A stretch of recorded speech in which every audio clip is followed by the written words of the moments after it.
What if I told you that one of the smallest countries in the world, just a tiny dot on the map, could one day shape the future of an entire continent? That country is Singapore. The IT has no oil, no vast farmland, no big population. And yet, when people talk about the future of Asia, Singapore's name always comes up. Why? Because Singapore is not just surviving. It's thriving. It has built one of the world's most successful economies, one of the safest societies, and one of the strongest financial centers.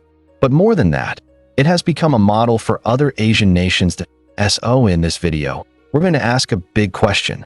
Why could Singapore be the future of Asia? We'll look at its history, its economy, its culture, its military, and even its politics. We'll explore how a tiny island, smaller than New York City, is becoming a giant in the Asian story. And at the end, I'll leave you with a thought. Could Asia's future really look more like Singapore than China or India? Let's begin. Chapter 1. From Nothing to Something. When Singapore was forced out of Malaysia in 1965, few believed it could survive, let alone thrive. It was tiny, smaller than New York City, with no oil, no farmland, no minerals, and not even enough drinking water of its own. Unemployment was high, housing was poor, and the future looked bleak. Many predicted the nation would collapse within a decade, but this is where Singapore's story takes a dramatic turn.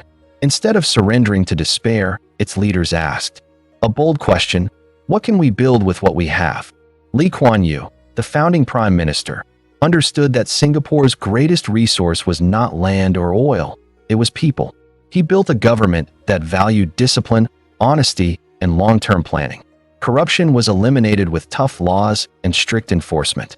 Civil servants were paid well to discourage bribery, making Singapore one of the cleanest governments in the world. Next came trade. Positioned at the crossroads of Asia, Singapore transformed its port into a global hub. Ships from all over the world began passing through, bringing business and jobs. Factories were set up, foreign investment was welcomed, and soon the island became an industrial powerhouse. At the same time, massive housing projects gave ordinary Singaporeans clean, affordable homes, while investments in schools ensured the next generation was smarter, more skilled, and ready for the global economy. By the 1980s, in less than 20 years, Singapore had gone from a struggling fishing village to a modern city-state admired worldwide. The lesson? Singapore's rise wasn't luck. It was strategy, discipline, and vision. And that same spirit of turning weakness into strength is what makes many believe Singapore could one day shape the future of Asia. Chapter 2. Location is destiny. If there is one secret weapon behind Singapore's success, it's geography. Look at a world map and you'll see Singapore positioned at the narrow tip of the Malay Peninsula, right where the Indian Ocean meets the South China Sea and the Pacific. This isn't just a random spot. It's one of the busiest crossroads in the entire world. Every year, thousands of oil tankers, cargo ships, and container vessels pass through the Strait of Malacca, one of the world's most important trade routes. In fact, about 40% of all global shipping flows through this narrow stretch of water. Whoever controls this gateway, in many ways, controls trade between East and West, and Singapore is sitting right there. But here's the difference. Geography alone doesn't guarantee success. Other countries with strategic locations have wasted their advantage. Singapore didn't. From the very beginning, its leaders turned location into opportunity. The port of Singapore is now one of the busiest in the world, handling millions of containers each year. It isn't just a port, it's a masterpiece of efficiency, known for speed, reliability, and world-class facilities. Shipping giants from Europe, the Middle East, and Asia all rely on it. Then there's Changi Airport, consistently ranked among the best in the world. It isn't just a place to catch flights. It's a global hub connecting over 100 countries. For many travelers, Singapore is the bridge between Asia and the rest of the world. This combination of sea and air dominance makes Singapore more than a small country. It makes it a global gatekeeper. China invests there because it needs safe passage for its goods. The US maintains ties because it sees Singapore as a stable ally in a strategic region. India, too, knows that Singapore is a partner it cannot ignore.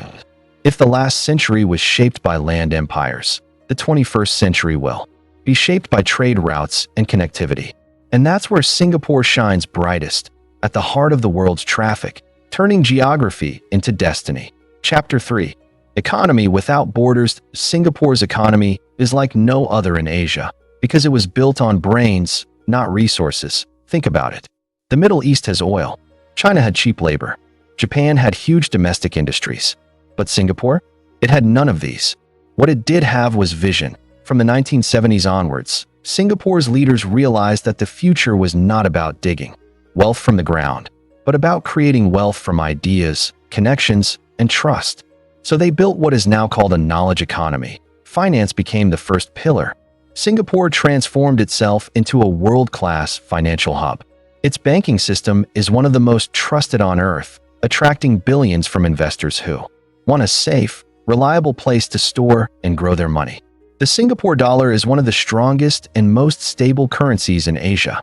Next came shipping and trade. Already blessed with one of the busiest ports in the world, Singapore made it smarter and faster, creating a system so efficient that global companies rely on it to move their goods without delays. Then came technology and innovation. While some nations hesitated, Singapore jumped headfirst into the digital era. Multinational giants like Google, Apple, and Facebook didn't just open offices there. They made Singapore their Asian headquarters. Why? Because the environment is predictable, corruption-free, and business-friendly. But perhaps the most important thing is mindset. While other countries focus on protecting their borders and arguing about nationalism, Singapore embraced globalization. Its small size forced it to look beyond itself, to the region, and then to the entire world. This borderless approach made Singapore the Switzerland of Asia, neutral, stable, and indispensable.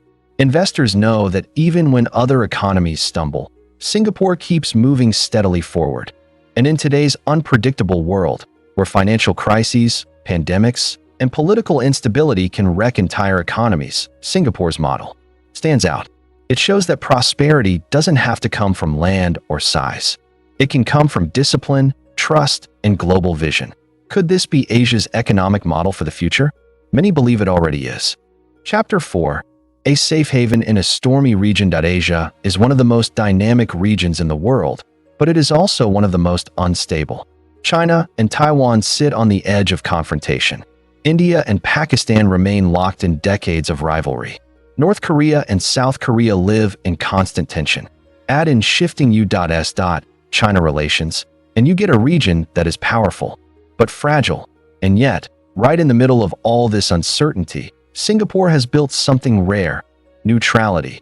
Unlike bigger nations, it doesn't play the role of aggressor. It doesn't try to dominate. Instead, Singapore has learned the art of balance. It works closely with the United States, while at the same time keeping strong ties with China. It maintains deep business connections with India, while staying friendly with its immediate neighbors, Malaysia and Indonesia, even when history between them has been complicated. This balancing act has made Singapore more than just a small state. It has turned it into a safe haven. Wealthy families across Asia choose Singapore to store their assets because its banks are secure and its government is trusted. Parents from China, India, and beyond send their children there for education because they know the system is world-class and stable. Global corporations choose Singapore as a base of operations because it is politically calm, economically reliable, and legally transparent. In a region where corruption, sudden policy shifts, or political unrest can destroy years of progress. Overnight, Singapore offers something priceless: predictability. This reputation as Asia's island of stability is not an accident. It is the result of decades of careful diplomacy, strong institutions, and a refusal to be dragged into conflicts that don't serve its future. And in the years to come, as Asia faces even more turbulence, this role could grow. Singapore may not have the size of China or India, but it could become the center of stability that Asia desperately needs. Chapter 5. The military nobody talks about. When people think of Singapore, they imagine skyscrapers, clean streets, and world-class airports. What almost no one talks about is its military. And yet, behind the calm image of the Garden City lies one of the most advanced defense forces in Asia. For a country smaller than many global cities, Singapore takes defense very seriously. Surrounded by larger neighbors and sitting at one of the most strategic shipping lanes in the world, it cannot afford to be weak.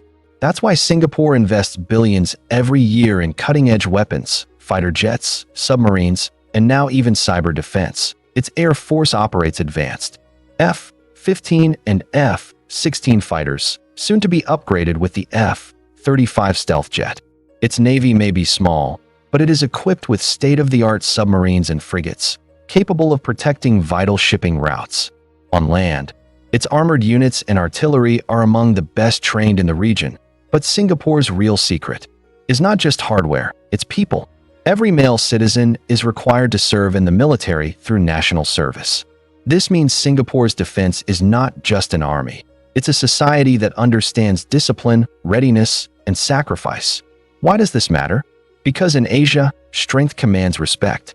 Larger countries like China or India may never see Singapore as an equal in size, but they cannot ignore a nation that has both a powerful economy and a credible military. Singapore's defense strategy ensures that no one can push it around. And in today's world, military power isn't just about tanks and planes. It's about cyber defense, intelligence, and alliances. Singapore invests in all of these, making itself a small country with a big shield. Put simply, a strong economy plus a capable military equals influence. And that's exactly the equation Singapore has mastered. Chapter 6. Education. The real weapon. If you really want to understand where Singapore's power comes from, don't look at its skyline or its port. Look inside its classrooms. Singapore has built one of the most successful education systems in the world.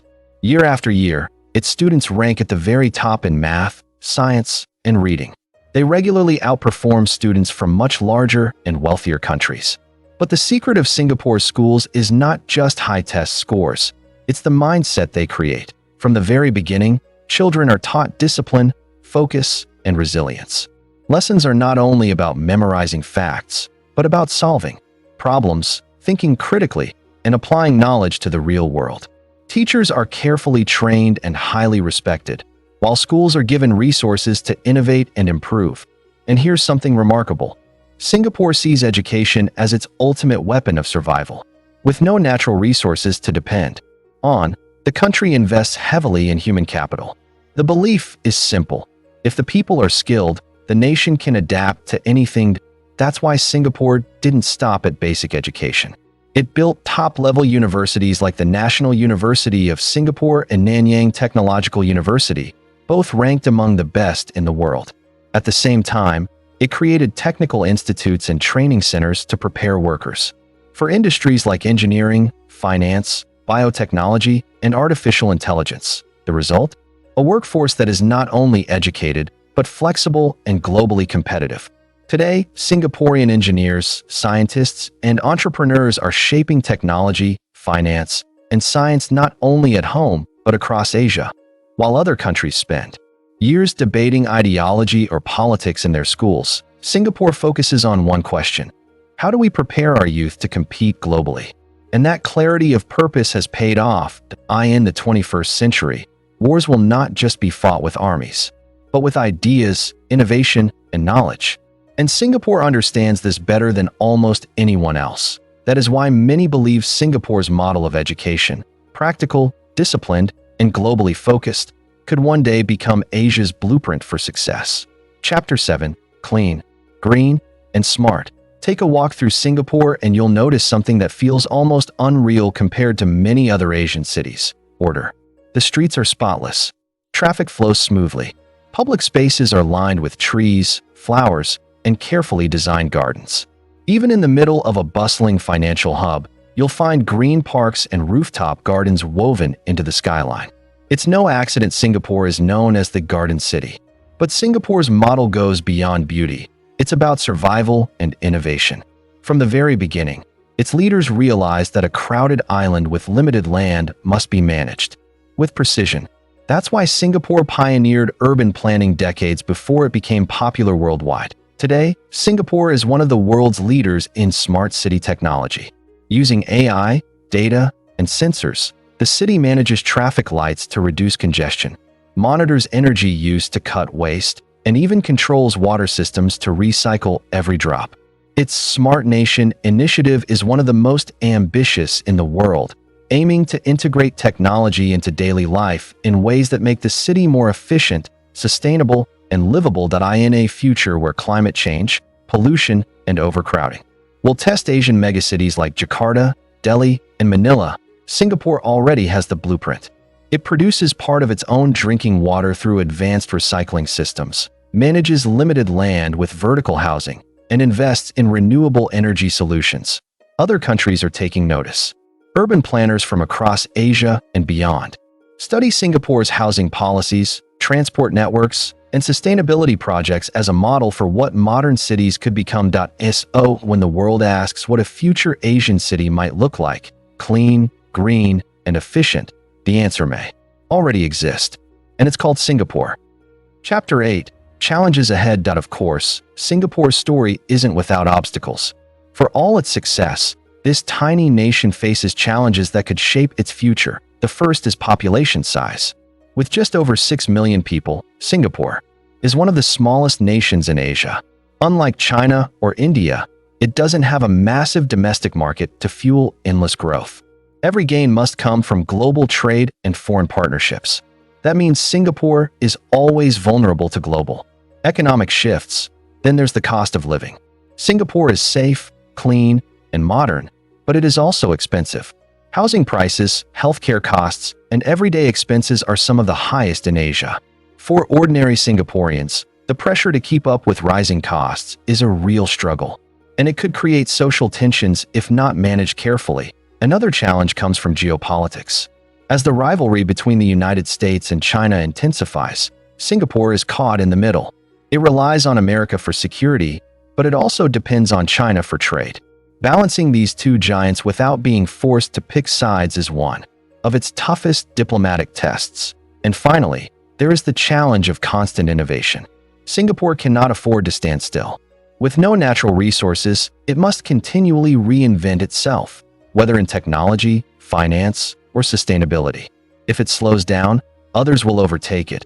But here's the key difference: Singapore has been here before. It has faced impossible odds and found a way through.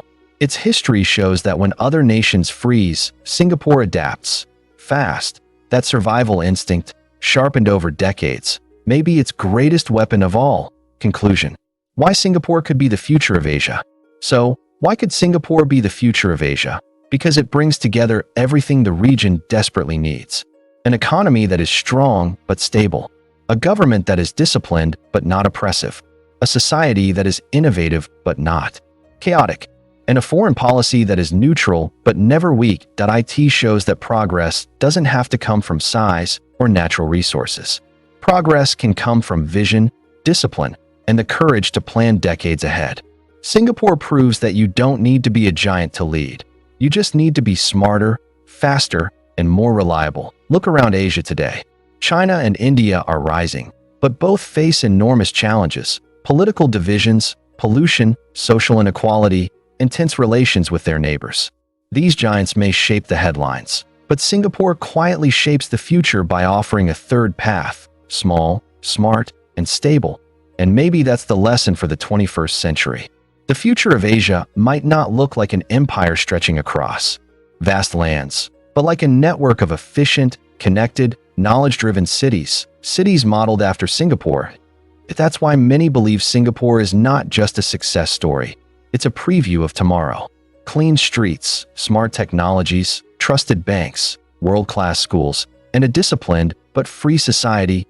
So maybe, just maybe, the Asia of the future won't be dominated by its largest players, but inspired by its smallest. Do you think Singapore could truly be the model for Asia's future? Or will the giants, China and India, still dominate the story? Share your thoughts in the comments. And don't forget to like, subscribe, and hit the bell for more untold stories of nations, history, and the future.